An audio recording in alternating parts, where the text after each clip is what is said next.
ओम शांति।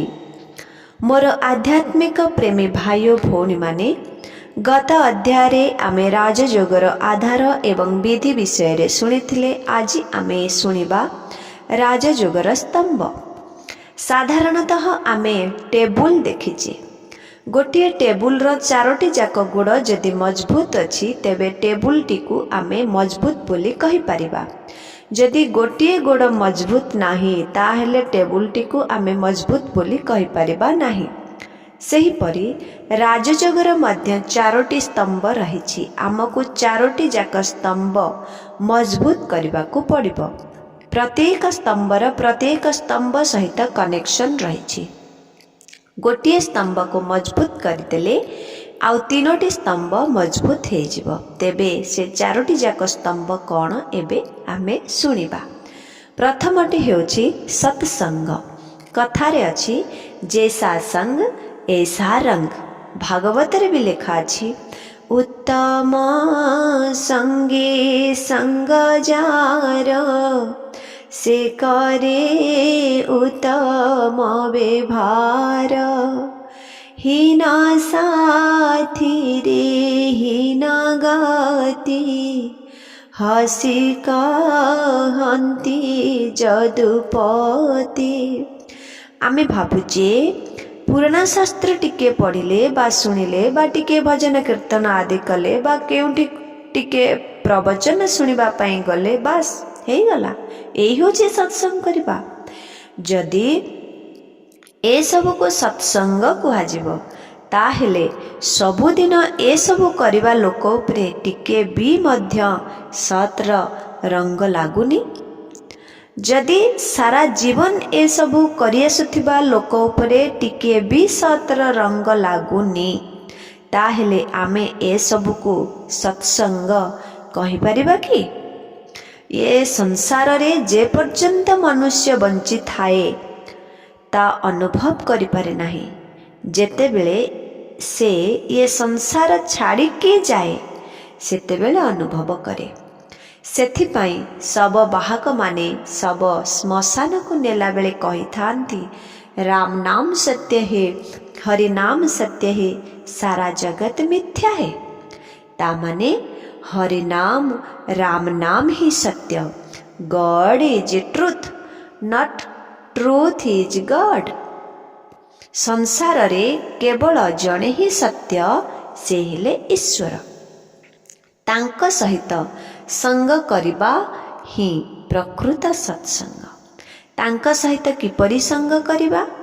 जेमिति आमे जणे prime minister हेउ बा प्रेसिडेंट का सहित आमे भेटिबा को जाउछे आमको से अनुसार सुट बुट थाट बाट रे जिबा को पड़िबा ना। जदि न जिबा कौन हबो? गेट कीपर आमको कौन कौन कही से फेराई दब। ये क्षेत्र रे मध्य सेया। भगवान हेले ब्रह्मलोक निवासी आमे हेले स्थूल दुनियावासी। से हेले विदेही आमे हेले देहधारी। तेणु तांक सहित मिलन मनाइबा पाई हेले आमको विदेही स्थिति रे रही आत्मा स्वरूप रे स्थित होई तांको मन बुद्धि रे मने पकाइबा पाई पड़िबो। तत्सहित वर्तमान संगम जुगरे से ब्रह्मांक मुख कमल द्वारा आमको जो प्रैक्टिकल गीता ज्ञान बा मुरली सुनाउछंती ताको जेतिके समय सुनिबा सेतिके समय आमर तांक सहित संग बा मिलन हेबो ओ तांकर ऐश्वर्य रंग आमठी चढ़िबो जहा द्वारा आम आत्मा शक्तिशाली होइजिबो। पवित्रता व्रत धारण करिबा पाई ओ शुद्ध अन्न भोजन करिबा पाई ओ दैवी गुण धारण करिबा पाई आम भितरे शक्ति आसीजिबो। एहा थिला राजयोगर प्रथम स्तंभ सत्संग। एबे द्वितीय स्तंभ सुनिबा ब्रह्मचर्य।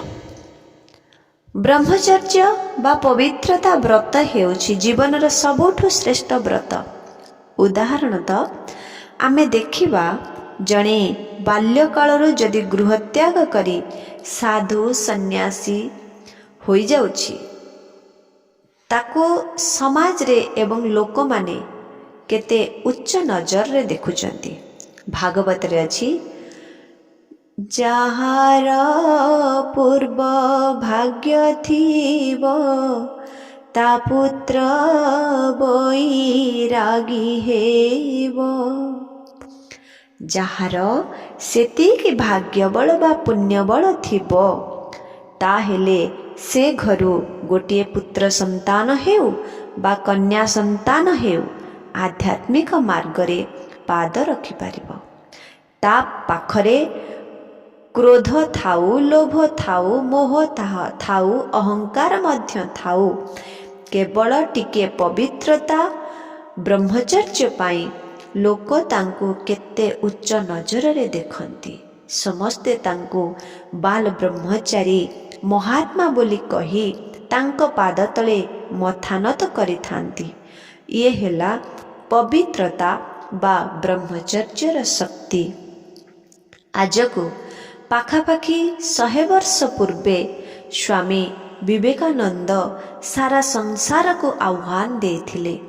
ଯେମିତି ଆମେ ଜାଣିଛେ ସ୍ୱାଧୀନତା ସଂଗ୍ରାମୀ ସୁଭାଷ ଚନ୍ଦ୍ର ବୋଷ ସାରା ଭାରତବାସୀଙ୍କୁ ଆହ୍ୱାନ ଦେଇଥିଲେ, ତୁମେ ମୋତେ ରକ୍ତ ଦିଅ, ମୁଁ ତୁମକୁ ତା ବଦଳରେ ସ୍ୱାଧୀନତା ଦେବି। ସେପରି ସ୍ୱାମୀ ବିବେକାନନ୍ଦ କହିଥିଲେ, ମୋ ପରି ଯଦି 100 ବ୍ରହ୍ମଚାରୀ ମୋତେ ମିଳିଯିବେ, ତାହେଲେ ଏ ସଂସାରରେ ଏକ କ୍ରାନ୍ତିକାରୀ ଯୁଗ ଆଣିପାରିବି। ସେତେବେଳେ କାମ ବିକାରରେ ସଂସାର ଏତେ ତଳକୁ ଖସି ନଥିଲା। ଆଜିର ସମାଜରେ କ'ଣ ଚାଲିଛି ତାର ଆମେ ସମସ୍ତେ ଅନୁଭବୀ। ତେଣୁ ବର୍ତ୍ତମାନ ସମୟରେ ସ୍ୱୟଂ ନିରାକାର ଶିବ ଭଗବାନ ଆସି ଆମକୁ ଆହ୍ୱାନ ଦେଉଛନ୍ତି, ହେ ସନ୍ତାନମାନେ, ତୁମେ ମୋତେ ଗୋଟିଏ ଜନ୍ମ ବା ଏ ଅନ୍ତିମ ଜନ୍ମରେ ବ୍ରହ୍ମଚର୍ଯ୍ୟ ବା ପବିତ୍ରତାର ସହଯୋଗ ଦିଅ, ମୁଁ ତୁମକୁ 21 ଜନ୍ମର ସ୍ୱର୍ଗ ରାଜ୍ୟ ଭାଗ୍ୟ ଦେବି। ମୁଁ ତୁମକୁ ଅନ୍ତିମ ଜନ୍ମରେ କେବଳ ପବିତ୍ରତାର ଭିକ୍ଷା ମାଗୁଛି। କ'ଣ ତୁମେ ମୋତେ କ'ଣ ତୁମେ ମୋର ଥାଳ ଭରିଦେବ ନାହିଁ? କାରଣ ଏ ରୌରବ ନର୍କ ବା କୁମ୍ଭୀପାକ ନର୍କ ତୁଲ୍ୟ ସୃଷ୍ଟିକୁ ପରିବର୍ତ୍ତନ କରିବା ପାଇଁ କେବଳ ପବିତ୍ରତାର ଶକ୍ତି ଦରକାର। ତେଣୁ ଯଦି ଜଣେ ସବୁଦିନ ଭଗବାନଙ୍କର ଏ ପ୍ରକାର ମହାବାକ୍ୟ ଶ୍ରବଣ କରିବ, ତା ଭିତରେ ପବିତ୍ରତାର ବ୍ରତ ଧାରଣ କରିବାର ଶକ୍ତି ସ୍ୱତଃ ଆସିବ। ରାଜଯୋଗର ତୃତୀୟ ସ୍ତମ୍ଭ ହେଉଛି ଶୁଦ୍ଧ ଅନ୍ନ ଭୋଜନ। ଜୈସା ଅନ୍ନ ଐସା ମନ। ଏଠାରେ ଗୋଟିଏ ଚୁଟକୁଲା ଆପଣମାନଙ୍କ ଆଗରେ ରଖୁଛି। ଥରେ 3ଟି ମାଙ୍କଡ଼ ପରସ୍ପର ଭିତରେ କଥା ହେଉଥିଲେ। ପ୍ରଥମ ମାଙ୍କଡ଼ଟି କହିଲା, ଆରେ ଶୁଣିଛ, ମଣିଷମାନେ କହୁଛନ୍ତି ଆମେ କୁଆଡ଼େ ତାଙ୍କର ପୂର୍ବଜ, ସେମାନେ ଆମର ବଂଶଜ। ଦ୍ୱିତୀୟ ମାଙ୍କଡ଼ଟି କହିଲା, ହଁ ହୋଇଥାଇପାରେ। ତୃତୀୟ ମାଙ୍କଡ଼ଟି କହିଲା, ନା ନା ନା, ମୁଁ ଏକଥା କେବେ ବି ବିଶ୍ୱାସ କରିପାରିବିନି ବା ମାନିପାରିବିନି ଯେ ସେମାନେ ଆମର ବଂଶଜ ଆଉ ଆମେ ତାଙ୍କର ପୂର୍ବଜ ଥିଲେ ବୋଲି। ଯଦି ଆମେ ତାଙ୍କର ପୂର୍ବଜ, ଆମେ ଆଜି ପର୍ଯ୍ୟନ୍ତ ଗଛର ଫଳ ଫୁଲ ପତ୍ର ଖାଇ ବଞ୍ଚିଛୁ, କିନ୍ତୁ ମଣିଷ କ'ଣ କ'ଣ ଖାଇଯାଉଛି ଦେଖୁଛଟି? ଆଉ କେଉଁ ଜୀବଜନ୍ତୁ ବୋଧେ ବାକି ନାହାନ୍ତି ଯାହା ମଣିଷ ପେଟକୁ ନ ଯାଉଛି। ତେବେ କିଛି ସମ୍ପ୍ରଦାୟର ଲୋକ ଗାଈକୁ ଗୋମାତା କହି ପୂଜା କରୁଛନ୍ତି, ଛେଳି କୁକୁଡ଼ା କାଟି ଖାଇଯାଉଛନ୍ତି।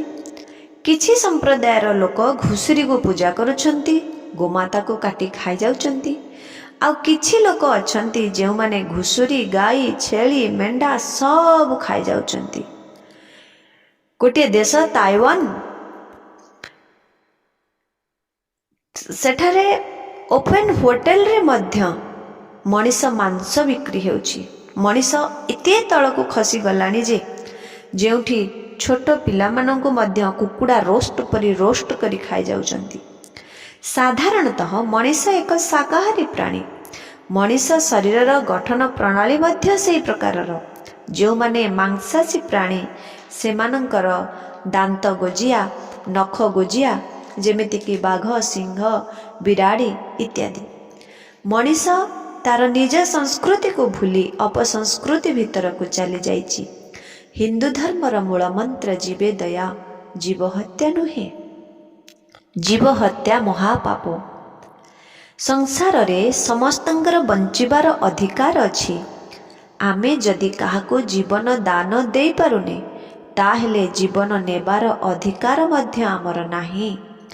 भगवान जीवजगत को सृष्टि करिसंती सृष्टिर संतुलन रक्षा करिबा पाई।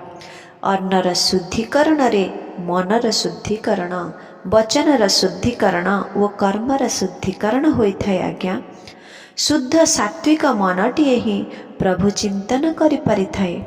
भगवान आमको खाद्य खाइबा पाई मना करि नाहांती, किंतु अखाद्य खाइबा पाई मना करुछंती। आमे आजी अखाद्य खाई अमनिष होई जाइछे। खाद्य खाइले भल मनिषटिए हेबा। आजी एते पशुपक्षी संसार रे अछंती, किंतु काहा पछरे केबे अ लागी नाही। तार अर्थ पक्षी को अपक्षी बा पशु को अपशु बोली कुहा जाऊ नाही, किंतु मनीष पछरे अ लागिछि अर्थात अमनीष। मनीष आजी अखाद्य खाई अमनीष पालटी जाइछि। मनीषर प्रभाव रे संसार संपूर्ण प्रभावित। सेथिपाई गीतटिए अछि, देख तेरी संसार की हालत क्या हो गई भगवान। सूरज न बदला, चांद न बदला, न बदला रे ए आसमान, कितना बदल गया इंसान। ये थिला राजजोगर तृतीय स्तंभ शुद्ध अन्न भोजन। चतुर्थ स्तंभ आमे सुनिबा दैवी गुणर धारणा। आमे जदि सबुदिन सत्संग करिबा, पवित्रता व्रत पालन करिबा, शुद्ध शाकाहारी भोजन करिबा, ताहेले दैवी गुणर धारणा ऑटोमेटिकली होई जिवो। आमको जणे भल डॉक्टर बा भल साइंटिस्ट हेबा पई हेले आमको तांका परि कठिन परिश्रम करिबा पई पड़िबो। उदाहरणतः राष्ट्रपति एपीजे अब्दुल कलाम आमे समस्ते जानिचे से जणे भल वैज्ञानिक थिले। आमे जदि घरे तांकर फोटो रखी फोटो को पूजा करिबा, धूप दीप नैवेद्य अर्पण करिबा, तांका मन पसंदर खाद्य तांका पाखरे भोग लगाइबा, ताहेले आमे कण तांका समान बनि जिबा कि ना। तांका समान बनिबा पाई हेले आमको तांका परि कठोर परिश्रम करिबा पाई पड़िबो।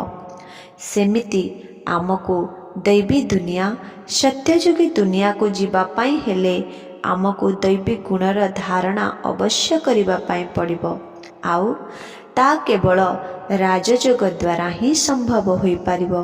तेणु ए चारोटी जाक पिलार जेतेबेले मजबूत होई जिवो आमे गोटे सफल राजयोगी होई जिबा बा राजयोगरे सफलता प्राप्त करि परिबा। तेबे ये थिला राजयोगर स्तंभ। तेणु आजिर विषय को एठी रखुछि। से भगवान को एबे टिके ए गीत माध्यमरे आमे धन्यवाद इंसान को जीने की कला सिखलाता है राजयोग। इंसान को जीने की कला सिखलाता है राजयोग। दुख दर्द रोगों से मुक्ति दिलाता है राजयोग। दुख दर्द रोगों से मुक्ति दिलाता है राजयोग। इंसान को जीने की कला सिखलाता है राजयोग।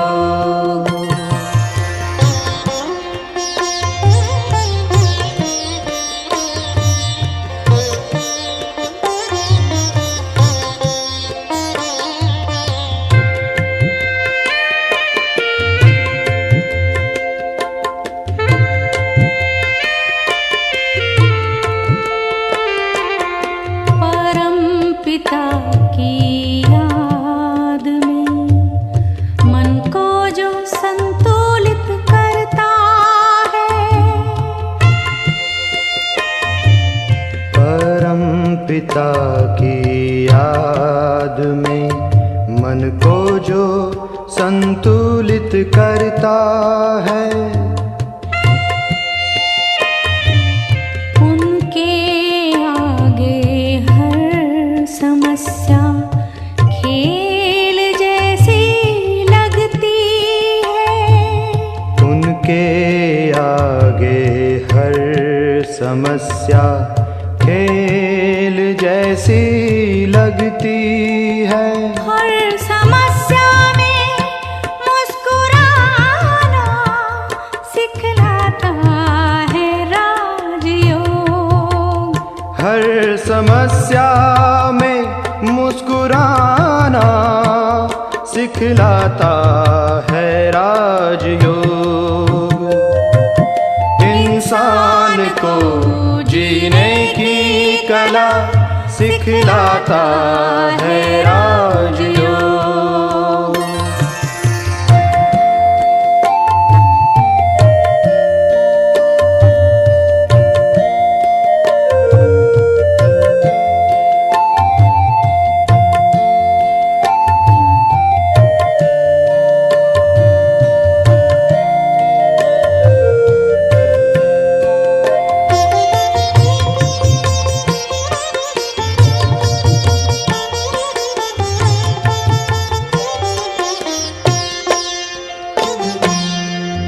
मानव इस जग में जो मेहमान बनकर रहता है, खुद को परम पिता की जो संतान सदा समझता है,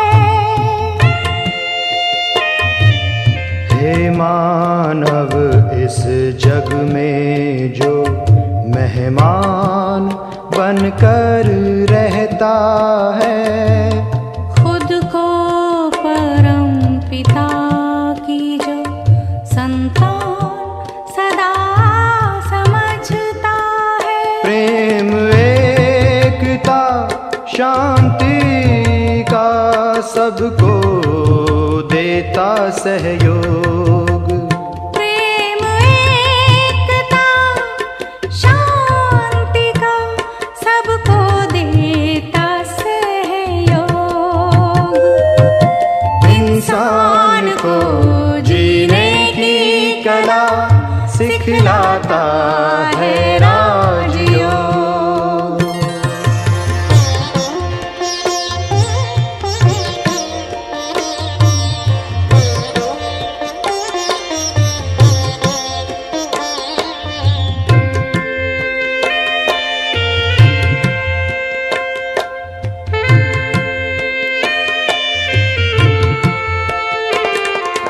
सबसे बड़ी कला है मन को ईश्वर में लगाना, शिव पिता की याद से अपने जीवन को चमकाना, सबसे बड़ी कला है मन को ईश्वर में लगाना, शिव पिता की याद से अपने जीवन को चमकाना, राजयोग से मिट जाते हैं जन्म जन्म के रोग, राजयोग से मिट जाते हैं जन्म जन्म के रोग। इंसान को जीने की कला सिखलाता है राजयोग। इंसान को जीने की कला सिखलाता है।